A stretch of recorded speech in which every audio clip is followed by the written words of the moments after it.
This is an overview of Chapter 2, Why Measure Personality? And so let's begin with what I said in our first day of class, know thyself. And this is, of course, an ancient maxim going back centuries and even millennia. We can find this printed. Why is it important to know thyself? Later in the course, we'll get at what is even meant by thyself. But for right now, we're going to look at that question a little bit. What benefit is it to you to know yourself well? As psychologists, we can think of a few reasons we might want to be able to understand personality. But again, back to the question, why do we want to know ourselves? So on a personal level, it's really important to know yourself in order to find the right employment. As an example of this, my daughter had a friend who was a flight attendant in the days before COVID, and she would fly from one city to another city and sometimes spend just a quick overnight in that city and then fly to another city. And she wanted that work. She loved it, going from city to city, getting off the plane and going and diving into a social atmosphere with brand new people, sleeping overnight in an unfamiliar place, getting on another plane. It suited her. It worked for her personality.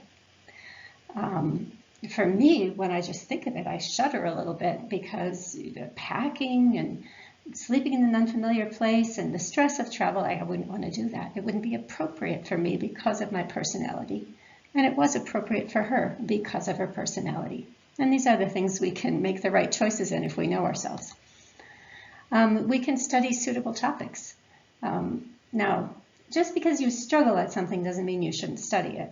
But if you do have an innate interest and fluency in some area, for example, maybe you are very good at learning new languages, then maybe that's an area that you're going to have a smooth channel to. You're going to have a smooth path into that area. And so maybe that would be a good choice for you. You can find the right friends. Maybe you could think back to high school, and I don't know what kind of schools you went to. The school I went to, there were a couple hundred kids in my graduating class, and so there were lots of different types of people to choose as friends. And there were always some who were very popular and outgoing and at the top of the social echelon. And we want to think about those particular people. As a 16-year-old, all you can see is the popularity very often. But if someone has helped guide you into yourself to know who the right friends are for you, or if you've done that work on your own, then maybe you can look at the people around you and feel a resonance with some and feel which are suited to you. That doesn't always mean finding friends. Maybe you had good friends that you felt comfortable with, but you got in a lot of trouble with them when you were younger. Even knowing that, knowing what kind of people gets you off on that kind of crazy bent or something, even that's important to know. So you can find the right kinds of friends if you put that lens and look into yourself. Choosing a suitable mate. If you know yourself and you know that you need a lot of quiet time, how is it going to work out if you are with a partner who really needs a lot of social time?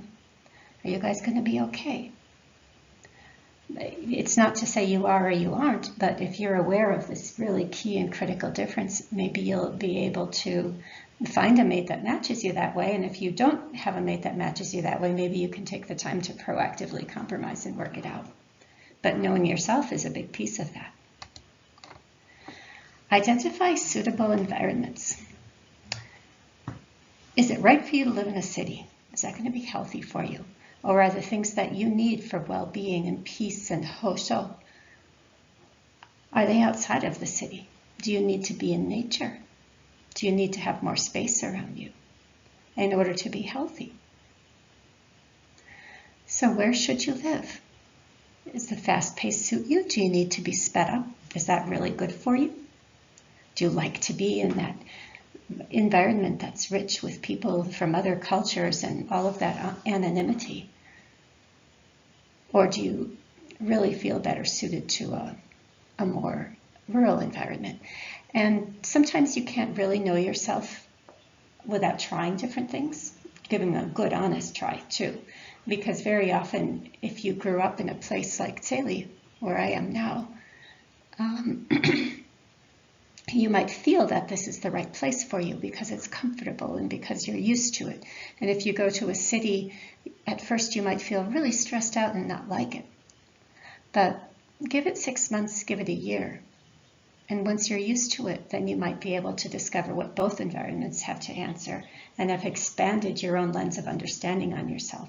Whereas if you never try anything different, you don't know for sure what's right for you. And number 6, you can predict your reactions. Like if you know that, as I do, that sometimes, not I get better at it, but sometimes travel is kind of stressful, like flying on a plane and everything, then I can put myself in the right mindset. Like I can do things to reduce that stress. I mean, I can really work hard to be early because being late tends to cause a lot of stress. Or I can just make sure that I have all the apps on my phone that I'm going to need updated, the Uber app and updated, and make sure that my luggage is well organized and that my carry-on bag is good and that I do eat something, because even though I don't feel like eating when I'm stressed, it helps with the stress. So those are things then that, because I know myself, I can forestall reactions. Likewise, in a relationship, I mean, imagine that you're someone who gets really frustrated with your partner in your relationship. Well, if you know that about yourself, you can look at it, you can scrutinize it and discover what are the things that give me that feeling of frustration and maybe might even cause me to fly off the handle and say or do something I would not want to do. If you know yourself, you can be aware of those triggers, and before letting them switch you into that high gear, you can pause and stop and then not get yourself into trouble. And the last thing I'll add that's not written here is self-care. And this isn't a selfish thing. This is something that you need to do to keep yourself at your best so that the best can flow through you into others. And you know what kind of self-care you need if you know yourself and if you respect yourself enough to offer it.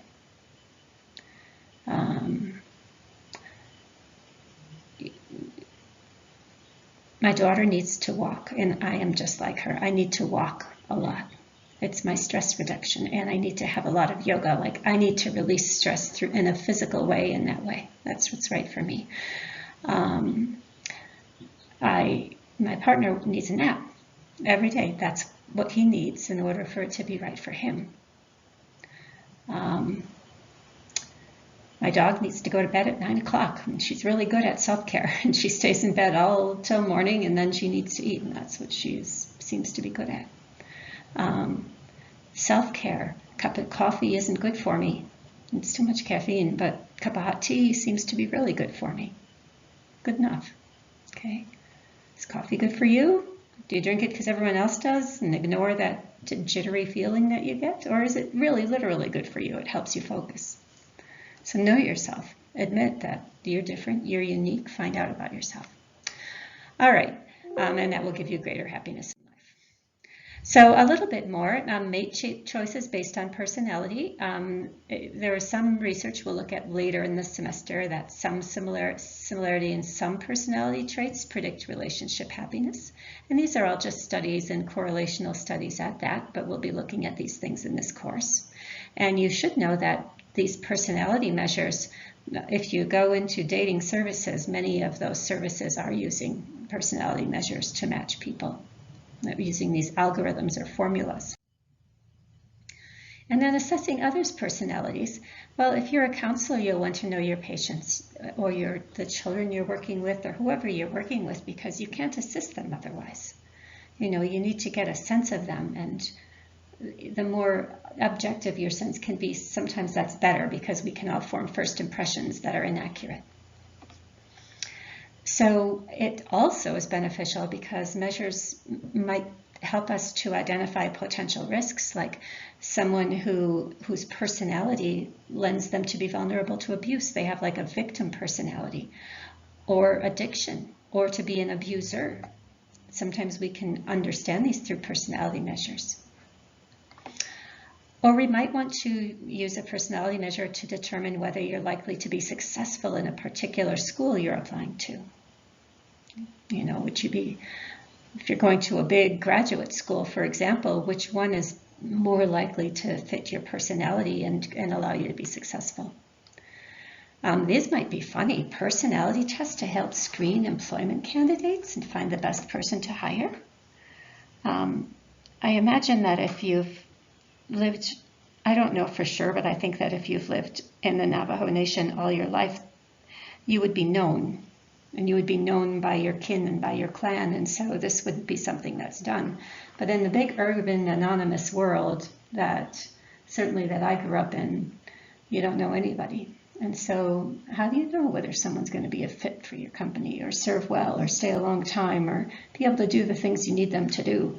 So personality measures are sometimes used, and we'll look at an example in a moment.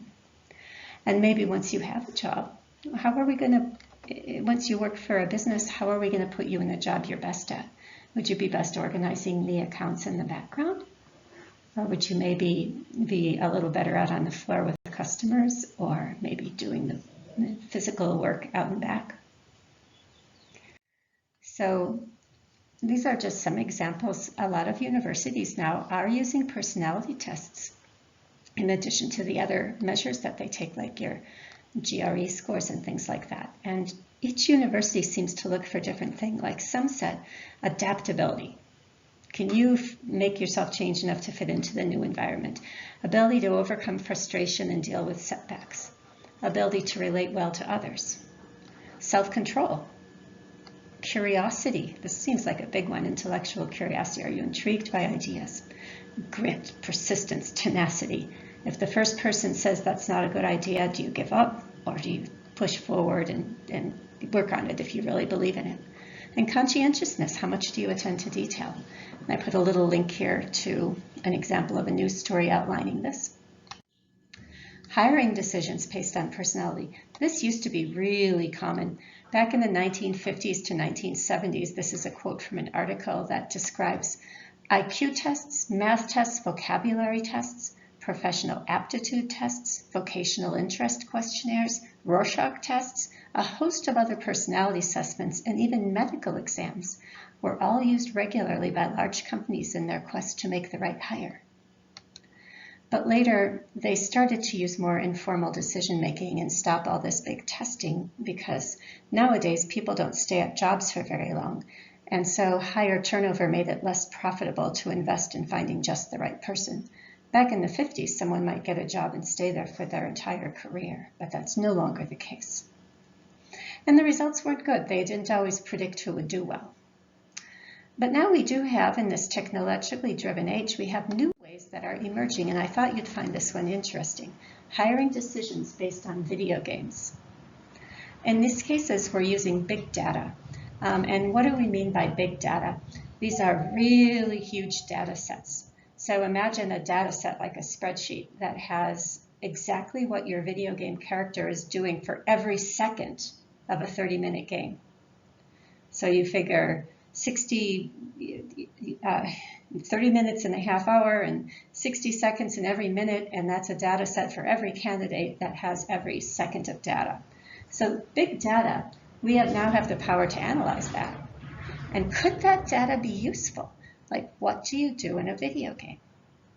Now, there's a game called Wasabi Waiter and Balloon Brigade, and it's sometimes hard to get examples of these, but in Wasabi Waiter, you're basically just playing the role of a waiter trying to serve a bunch of tables and running into a bunch of problems. And so your employer, when you're in for your job interview, might ask you to play that video game. And assuming you have somewhat fluency with video games, then your data could be analyzed on a bunch of levels, like how did your character handle a stressful situation?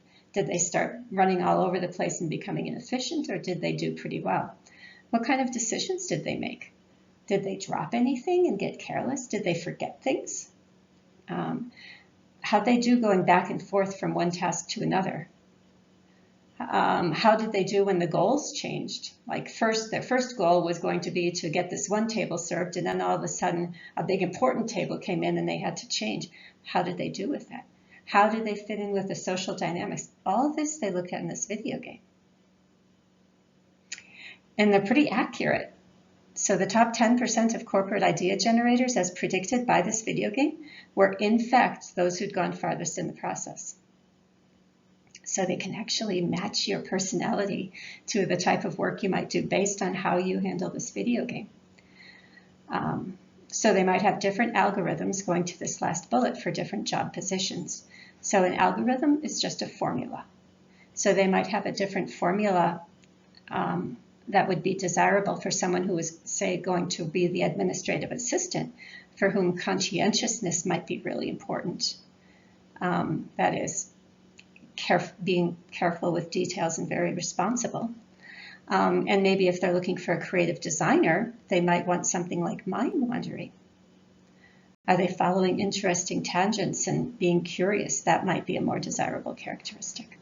So this may be in your future or in the future of your generation.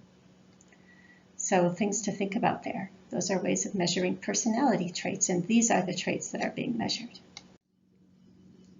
One more example. What about hiring decisions based on someone's life choices? And this happened in real life for the CEO of Google. I mean, this was a big position. And Google was started by these two young guys who were really creative, but they just weren't that business oriented, but their business was clearly, their idea was clearly going to explode. And they knew they needed to hire a CEO, like someone to do that management piece for them. But how? And so first they thought they would look at the basic things like education, experience, and abilities, but too many people fit. So how did they narrow it down? They looked at something that's called the Burning Man Festival, which is a big festival in the desert that people go to, and they really have to be open, like just open to experience and open to a whole bunch of different stimuli. And stamina, like can they endure it? It's supposedly really hard, very, very hot during the day, very cold at night, rugged, dust in your eyes, harsh conditions. And, you know, when they found out that this guy, Eric Schmidt, had gone to the Burning Man, that's what brought him to stand out in the crowd. It was a life experience. And they thought that this Burning Man experience reflected personality traits of personal openness and stamina. So these are all different ways of measuring personality. And personality is important. Sometimes, you know, if you've worked really hard at something in a job, for example, and you were really quite good at it, but you didn't get along with your boss, sometimes that was the tipping point in not having you stay with that job. You know, personality does matter. So we're going to look at these things, you know, over the course, how to define personality. We'll think about whether personality changes in the lifespan, what causes personality, how consistent is it? If you identify in yourself a personality trait, how consistently do you demonstrate that trait? If you say to yourself you're shy, if you say I'm a shy person and you define yourself that way, are you always shy? Or are there some situations where you're not shy? So defining personality, we will define it as the complex of characteristic that distinguishes an individual, and we'll expand it by saying it's the totality of an individual's behavioral and emotional characteristics. What we do in practical terms is we observe personality because we can't really measure it like we could measure your temperature. So all we can really observe are the predictable behaviors and reactions. So sometimes we think of it that way, like your personality is the predictability of your reactions and to certain stimuli across situations. So descriptively, we'd say personality consists of traits that describe people's patterns of behavior or responses. Personality psychologists often consider traits to be stable across the lifespan, although some traits are malleable. and some triggers can cause those to change. But some core traits are stable across the lifespan. Introversion and extroversion, for example, is thought to be quite stable. Dynamic. Even though we'd say one has a personality trait that's stable across the lifespan, they're still dynamic in the sense that these traits vary in different situations. So once again, going back to shyness, maybe you're shy in new groups of people, and maybe you're shy in crowds, and maybe you're shy speaking in front of class, but how are you with your best friend? And so maybe we would say, well, or maybe you consider yourself quiet in all of those situations, but then with your best friend or your sister or your dad or something, you're just a rowdy kind of a person. And then developmental. What this means is that traits are developing and emerging across a lifespan, but that some of these tendencies, as we'll see when we start with looking at biology, some of these tendencies you're born with, and then as you grow, these traits are reinforced and strengthened, or they're not reinforced and then they're weakened a little bit, but they're still likely to be present as like a sort of an etching in of who you are to be. And we'll talk later on about measuring personality. And so next you're going to be talking about this Mars expedition, and I'll invite you to continue on Blackboard.